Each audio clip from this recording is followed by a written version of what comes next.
All right, folks, by now everyone's starting to know the name, Klarna, right? The buy now, pay later giant.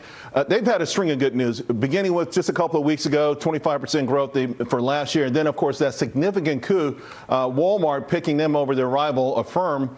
And, of course, here's the thing, drum roll, folks, the company is going to really become a household name very soon for not only investors but consumers, because the IPO is going to debut. Now, this has been considered a hot deal for many, many years. But here's the thing.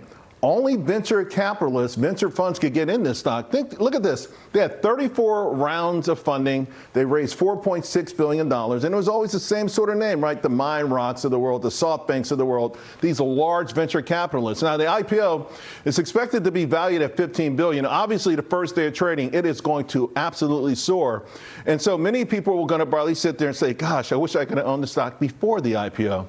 Well, there's good news. You can get a piece of the action right now. I want to bring an entrepreneur to share, COO, Eva Ados. And this is obviously going to be a hot IPO, no matter how you feel about IPOs. And I'm always skeptical, right? But people have been champing at the bit for years for this one. They've had a lot of good news. Where do you see, like the first day, it should be amazing, right? Well, it's one of the most anticipated IPOs this year. We believe it's going to set the stage. After the announcement, we saw eToro yesterday, so there will be more like this. We bought Klarna. It's our second private equity position. There's been a lot of attention on SpaceX, which is our key position, but we also have Klarna. We bought it at a valuation of $12 billion. As you said, the market expects a $15 billion. We don't really know, but you can look at the You wouldn't be surprised, though. Let's say it goes IPO of $15 billion, and the first day of trading, it hit $30 billion. No one would be shocked. No one, and I would like it at 15 because their competitor, Affirm, which you just mentioned, is valued at 16 billion. It has half the revenue, and it's still losing money, whereas Klarna is making money. Affirm is losing 200 million a year. Let's talk, though, about your fund, the ETF, how people can buy it. Give the name and the symbol. So it's XOVR. It's XOVR. XOVR crossover, Right. the ER shares crossover, private-public crossover ETF. And our biggest position is SpaceX. That's about 10% of the portfolio. Then we also have Klarna. It's a smaller position, but it's a proof of concept. We want to show proof of concept that we buy companies at a good valuation before they go public, and we want to do more of that. So that will be a proof of concept. Speaking of SpaceX, we've already seen the pressure on Tesla. Politicians rooting for it to go down. Have you seen any sort of deterioration in the valuation of SpaceX? No, and we don't. That's a good.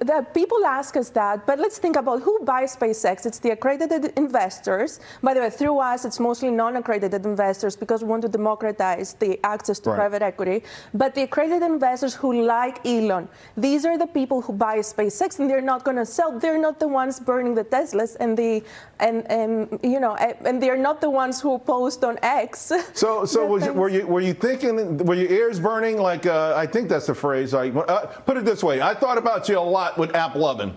Yes. Because Applovin has been under serious attack. He had two of these I don't know who these people are, right? Fuzzy Panda. Yeah. But here's the thing. The stock got hammered. It's starting to come back now. What are you telling people who say, hey, listen, I loaded up on Applovin because I heard how much you like the stock, and now these firms are saying, no, it's not worth it? I think us, as well as more institutional investors, as you said, we are discounting these comments just because Fuzzy Panda is operating anonymously. So we're discounting the objectivity of these comments, and these short sellers have an incentive that the stock drops. That drops, yeah. They make a lot of money from that. Let me ask you a little bit of an aside, right? Because there's some pressure. I think yesterday Turkey said you can't even short sell anymore. Mm-hmm. We know it plays a role, but do you feel like there's abuse in that system? Like it feels like anyone can say, hey, we wrote this 10-page thing and get on a major financial network and talk these stocks down. I'm surprised it's still possible to do this anonymously. You can do the opposite, right? You can go out and say, oh, buy this company without disclosing you own it, but you can do the opposite. You can make money doing the opposite. So I don't understand how this is even legal. The CEO of Applovin came out and refuted these comments. And I think the market, Applovin is up about 40% since March 10th. So I think the market is realizing that maybe the claims are not correct. They might be, but maybe they're not. Right. Well, we saw Carvana, for instance, go through something similar. It got down to $2 a share, and now everyone loves the stock. Oh, one more point. Sure. We also looked at their last 20 reports, Fuzzy Panda, and 2 to 3 of them were correct, like they were valid points, but the rest were either unknown yet, or the price recovered and then some. Yeah.